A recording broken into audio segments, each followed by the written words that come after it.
أعوذ بالله من الشيطان الرجيم.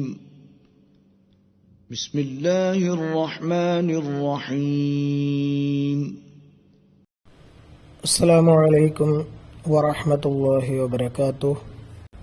ഇന്ന് തജ്വീദിൻ്റെ 13ാമത്തെ ഭാഗമാണ്. ഇതിൻ്റെ പേര് ഇഖ്ലാബ്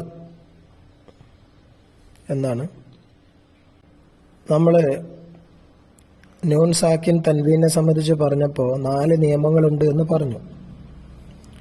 അതിൽ ഒന്ന് ഇദ്ഹാർ കഴിഞ്ഞു, രണ്ടാമത്തേതാണ് ഇഖ്ലാബ്.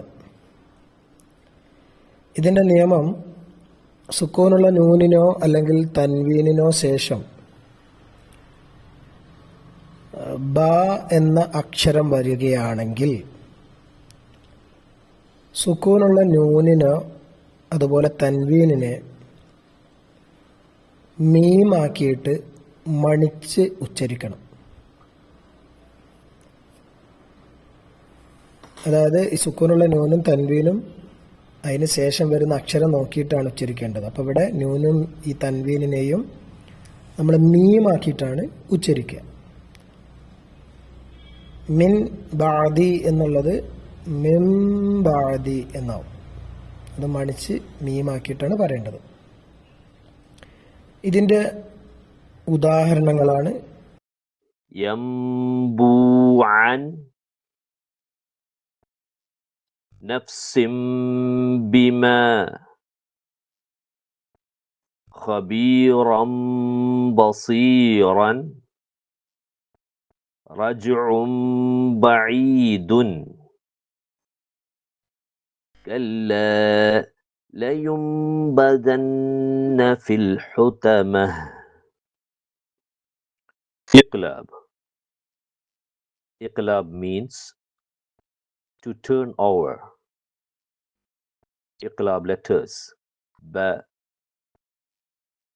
If a noon sakin or tanween is followed by ba,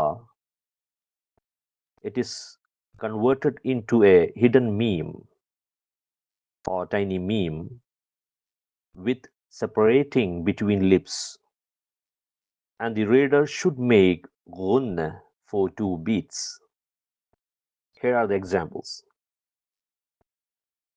Yambu'an, nafsim bima, khabiran basiran, raj'un ba'idun,